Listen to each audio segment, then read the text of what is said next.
Another pleasant good morning from Three Finger Jack Maroon Heritage Site. Of course, this is the humble home of the Maroon Paramount Chief. We are going to look in the rock gardens at the moment.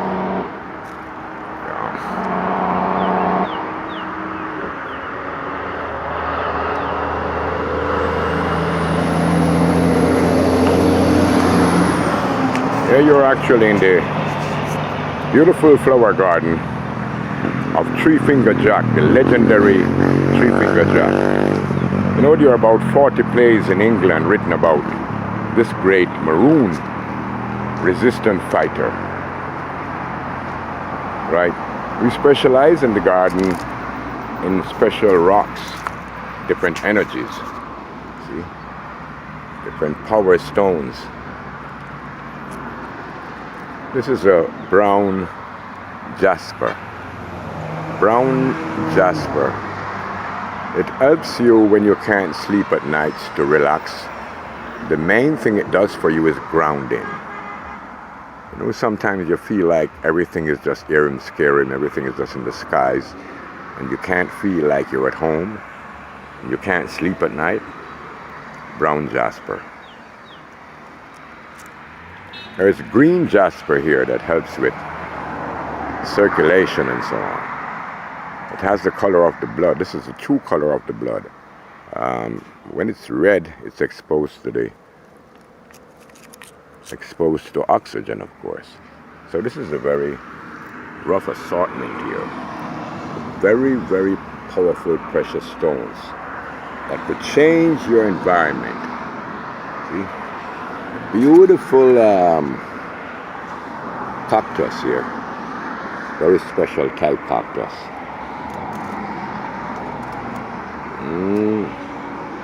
See, all great stones. Good. I'm going to take you now.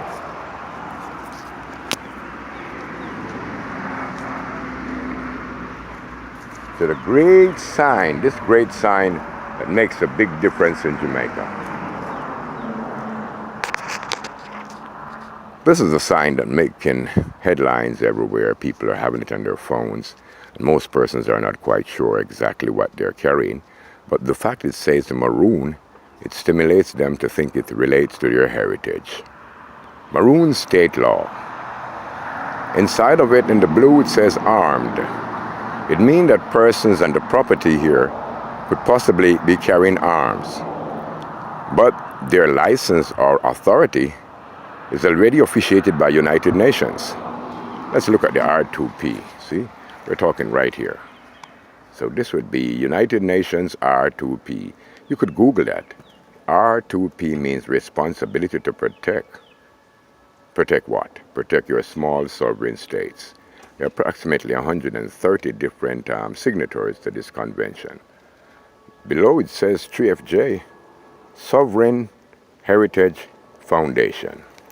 And this covers a whole bunch of land all the way from St. Thomas to the back of the University, Auguststone, going over in the mountain. That geographical location is called Jankro Mountain. So it's the other half of the Blue Mountain. So the expression is Blue and Jankro Mountain, of course.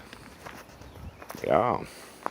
We're about to go down to the monument, but of course, every morning, Nana Dell will help along to clean the gardens, of course.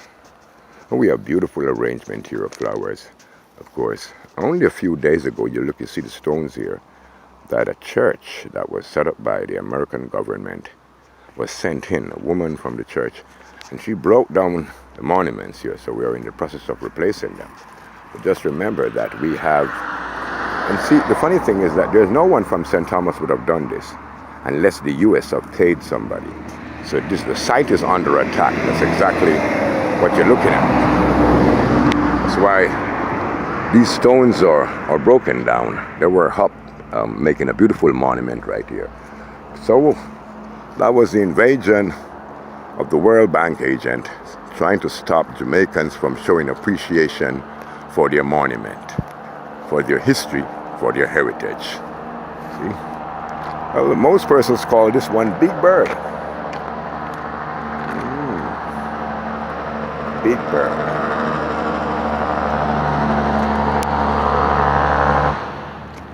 Pretty nice lavender.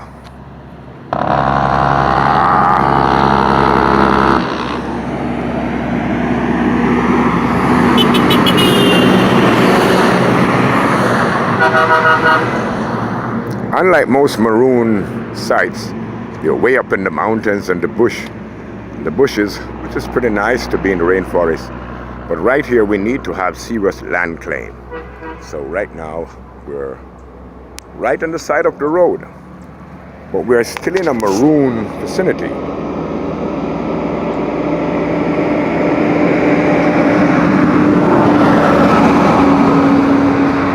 The roadway behind me here, people call it St. Thomas Highway. Oh, this one is a huge one. See? Brownstone. This was a brownstone. So this was sitting there before. Then we put this one. 1, 2, 3, 4, 5, 6, 7, 8, 9. Perfect amount of numbers. You know, there are only 9 numbers in the world. Then the next one is a 0, and they had a 0. Okay, beautiful. Look at these monuments. This speaks spirituality. See? When more than 6 of these stones are in line,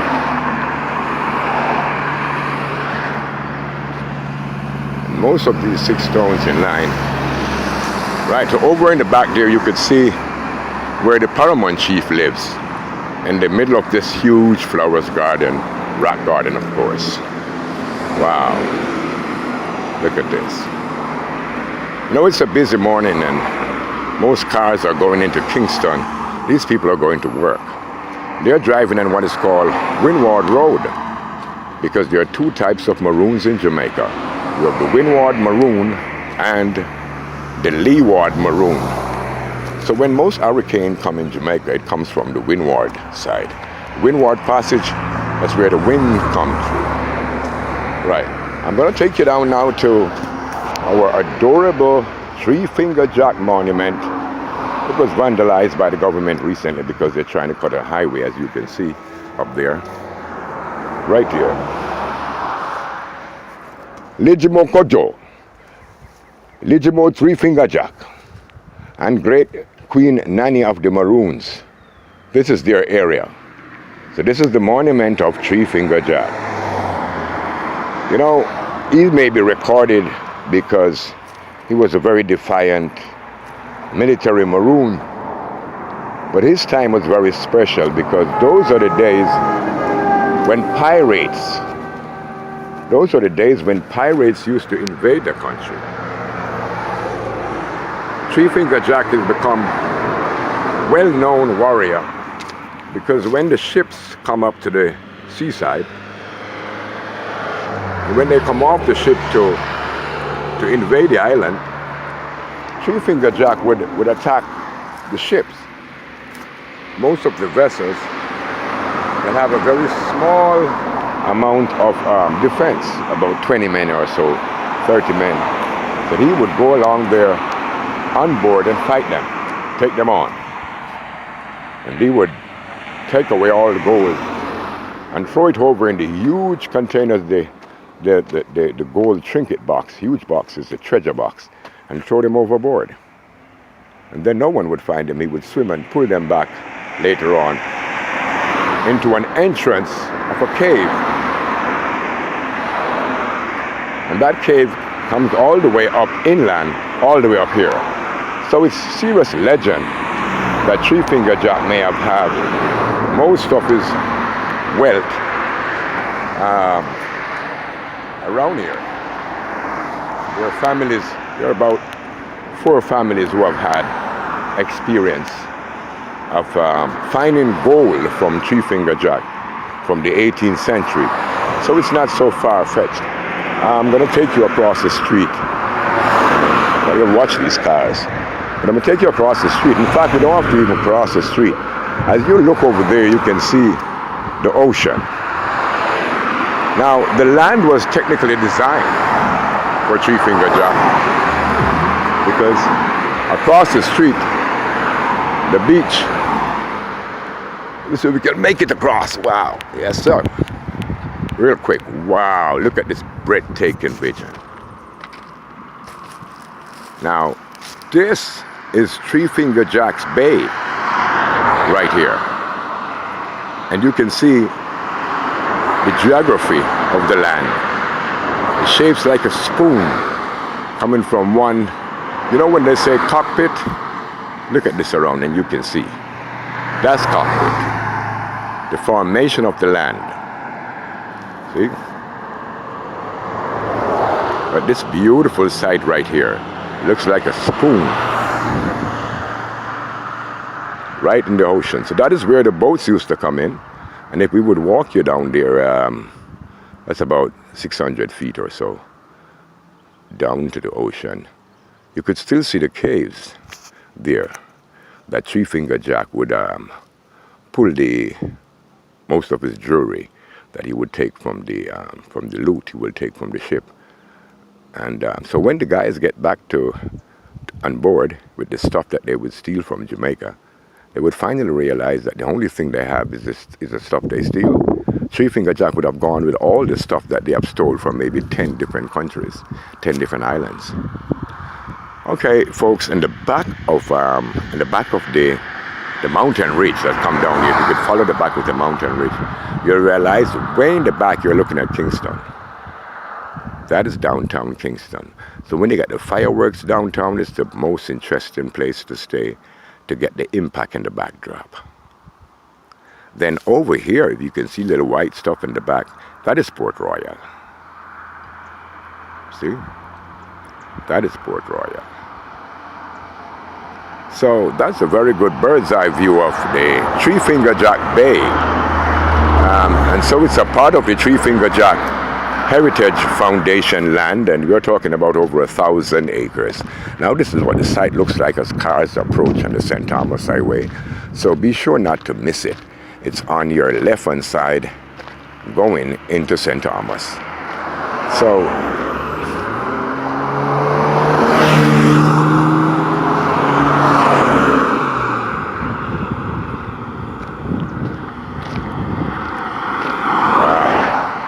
ray of the sun. Sun. Give thanks to Ra, the sun god, the father of the ray of the sun. Wow. So we are across the street from the 3FJ monument. And basically that's the Paramount Chief's OG Rastology Francis artwork, of course.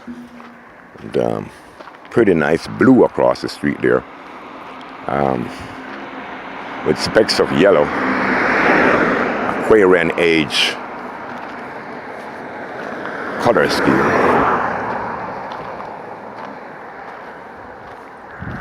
Beautiful. Beautiful. You know, people come here like every day. It's like going to Dunn's River. They come with their camera to take a picture of what the environment looks like of the Three-Finger Jack Park. So I'm going to cross back over the street. Now we're having huge development taking place around here. See, all the way up there, that's a hotel really, but they're not